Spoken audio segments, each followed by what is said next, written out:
Hello అండి, welcome back to my channel. ఈరోజు chilli chicken ఎలా చేసుకోవాలో చూద్దాము. చికెన్ని చిన్న చిన్న కట్ చేసుకొని వాష్ చేసి పెట్టుకోండి 2-3 టైమ్స్. సో 1 టేబుల్ స్పూన్ కారం, 1/2 టేబుల్ స్పూన్ పసుపు, 1 టేబుల్ స్పూన్ ధనియా పౌడర్ వేసుకోండి. తర్వాత 1/2 టేబుల్ స్పూన్ గరం మసాలా వేసుకోండి. తర్వాత తగినంత సాల్ట్ వేసుకొని 1 టేబుల్ స్పూన్ సోయా సాస్ వేసుకోండి. తర్వాత గుడ్డుని ఇలా పలకొట్టి, దీంట్లో ఎల్లో వేసుకోలేదు, వైట్ ఒకటే వేసుకున్నా. నీకు నచ్చితే ఎల్లో కూడా వేసేసుకోండి. నేనైతే వైట్ వేసుకున్నా. ఇలా వేసేసుకున్న తర్వాత కొద్దిగా కలిపేసుకోండి. సో దానికి మసాలా అంతా పట్టేసుకోవాలి కదా, సో అలా కొద్దిగా కలిపేసుకోండి. చూడండి, ఇలా కలిపిన తర్వాత నేను 1.5 స్పూన్ కార్న్ఫ్లోర్ వేసుకున్న, 2 టేబుల్ స్పూన్ మైదా పిండి వేసుకున్నా. చూడండి, ఇది కూడా ఇలా వేసేసుకున్న తర్వాత కలిపేసుకోండి బాగా. సో దీనికి ఏం వాటర్ వేయాల్సిన అవసరం లేదు. ఇలా మొత్తం బాగా కలిపేసుకున్న తర్వాత 2-3 అవర్స్ ఫ్రిడ్జ్లో పెట్టుకోండి. నేనైతే 3 అవర్స్ పెట్టుకున్నా ఫ్రిడ్జ్లో. మీ ఎక్కువసేపు పెట్టుకున్నా కూడా ఇంకా బాగుంటుంది. నేను 3 అవర్స్ పెట్టుకున్నా. సో ఇప్పుడు మనము స్టవ్ ఆన్ చేసి దానిపైన ప్యాన్ పెట్టి డీప్ ఫ్రైకి తగ్గినంత ఆయిల్ వేసేసుకోండి. చూడండి, ఇలా హీట్ అయిందేమని టెస్ట్ చేస్తున్నా. ఇప్పుడు హీట్ అయింది కదా, సో నేను ఇప్పుడు ఆ చికెన్ని ఫ్రై చేసుకుంటున్నా. చూడండి, ఫ్రిడ్జ్లో నుంచి తీసి పిల్లలకి ఇలా చేసి పెట్టండి. స్నాక్స్లో చాలా బాగా ఇష్టంగా తింటారు.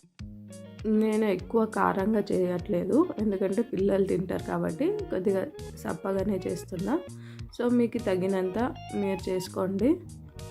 చూడండి, ఇవి కొద్దిగా డీప్ ఫ్రై చేయండి రెడ్నెస్ అయ్యేంత వరకు. కొద్దిగా స్టార్టింగ్లో మీడియం ఫ్లేమ్లో పెట్టి తర్వాత సిమ్లో పెట్టండి, ఎందుకంటే మగ్గాలి కదా చికెన్. సో సిమ్లో పెట్టే చేసేసుకోండి. చూడండి, ఇది ఎలా అయ్యిందో మొత్తం రెడ్. నేను దీంట్లో ఫుడ్ కలర్ కూడా వేయలేదు, మీకు కావాల్సి అయితే ఫుడ్ కలర్ కూడా వేసేసుకోవచ్చు.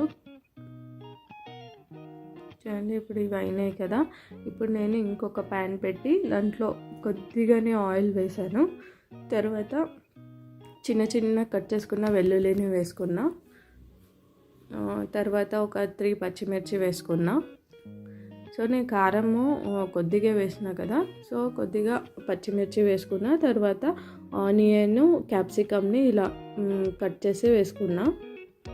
మీడియం సైజులో కట్ చేసి వేసుకున్నా. కొద్దిగా అవి మగ్గాలి. చూడండి, ఇలా మగ్గించండి.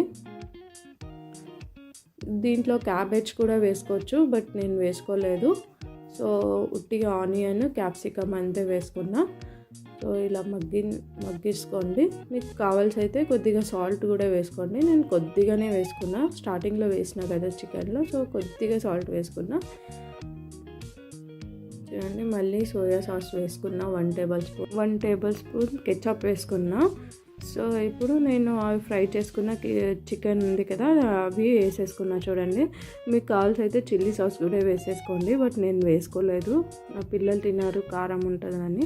సో 1 టేబుల్ స్పూన్ వెనిగర్ వేసుకున్నా.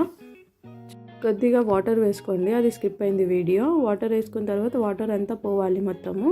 తర్వాత ఇలా అవుతుంది. మీకు లైక్ చేయండి, షేర్ చేయండి, సబ్స్క్రైబ్ చేయండి. Thank you for